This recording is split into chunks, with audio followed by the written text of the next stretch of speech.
Hey, this is Sasha. Thanks for joining me in today's video. What I want to share with you is the right approach to spending $1,000 when it comes to your internet marketing efforts. So if you have $1,000 and you want to spend it on your landing page, if you want to go ahead and spend it on your website, what's the right approach when it comes to spending these paid advertising dollars? So I'm going to share with you these thoughts and insights in this video. So stay tuned. All right, so let's say you want to go ahead and promote kind of your landing page. And here's your landing page.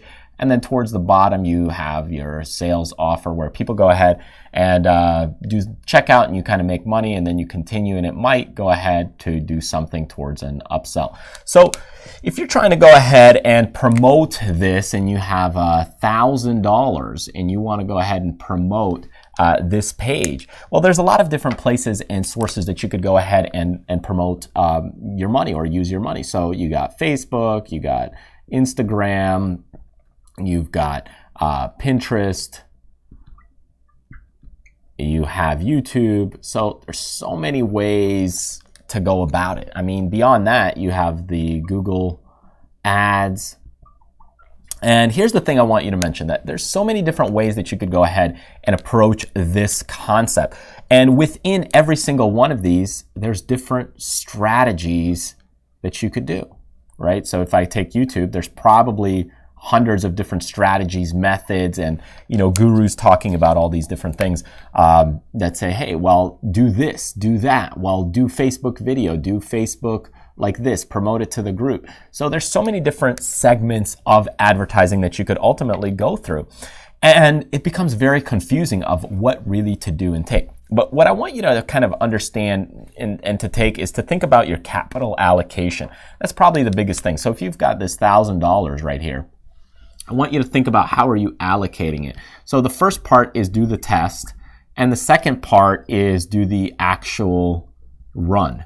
Okay, so that's what I want you to kind of go through, just kind of like an actor in a movie. You're doing kind of a test run with the script, and then you do the actual filming. So that's what I want you to do, is do the test. Now, for your test, you allocate a certain amount of cash. Now, if you've got $1,000, let's say you allocate maybe $250 for this test. And think of this as like blow money. This is like, you're not going to see the return. More than likely, you're not going to get much back out of it or any sales. But then the rest of that money, $750, you actually use to go ahead and try and make things happen, try and make things convert and make money from it. Now, for some people, they might go ahead and say, hey, well, I want to go ahead and do a test of 500 to make sure my test is really, really good.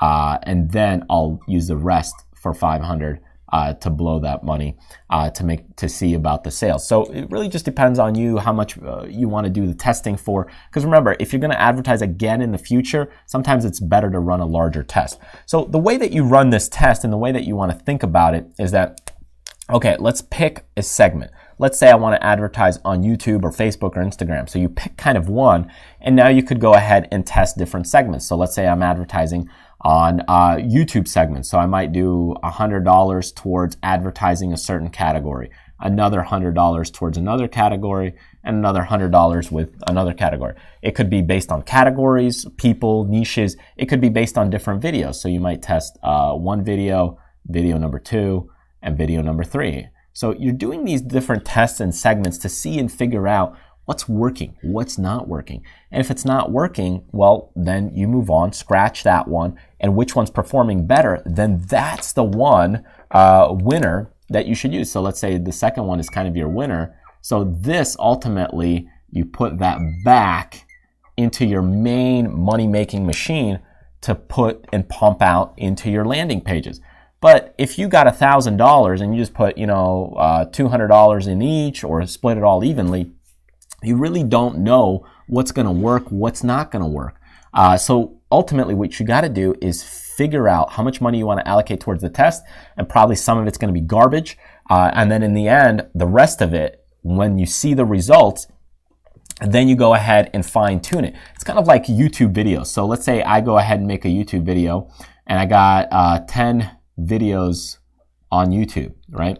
And these 10 videos, one of them, okay, so we got 1 video, 2 videos, 3 videos, and you continue this process. So you have multiple videos, and some videos might have, let's say, even if you're doing a low budget kind of thing, or even if you have a small channel, let's say this one got 75 views. Let's say this one had 36 views. This one had 52 views. And all of a sudden you see this one at 136 views. Oh, well, that's a bit of an outlier. So maybe the 36 views and the 136 views are the outliers because one is a little low, one's a little high. So what am I doing right in the upper one? And what am I doing wrong in the lower one? So again, maybe 171. It could be then another one is 88 and so forth. So you're kind of evaluating, oh, where's a little bit of a spike? And you have to see those subtle differences, especially when you're dealing with a little bit of a small number, that a few points, a few extra hits, a few extra views, and the same thing here, a few extra clicks, a little bit longer watch time can really mean a big difference because you're dealing with $1,000. Now, of course, if you had unlimited money, well, yeah, then in that case, you just have, put in 20,000 here, 50,000 there, and then you're not worried about it. But if you're trying to optimize, and that's what you're trying to do, is really maximize the money that you have in order to put it back into your cash flow machine, well, in that case, what you have to do is go ahead and do a quick little test. And it could be with just YouTube. It could be, hey, I'm doing the same kind of test with Facebook, Instagram, Pinterest, YouTube, and Google Ads. And then you go ahead and see which one works a little bit better for you or for your audience, and then run it back through the cycle. So anyways, I hope this gives you a little bit of thoughts regarding what to do with your cash flow and your money when it comes to paid advertising here. So thank you so much for joining me. Don't forget to check out some of the freebies at backstageincome.com over here. Just go to the freebies section. And once you're there, you could just go ahead and pick up some of these absolutely free. Anyways, remember to hit subscribe here on YouTube or join my newsletter list and get some of those freebies by clicking the link over here. Remember, do what you love, contribute to others, but most importantly, live life abundantly. I'll see you next time.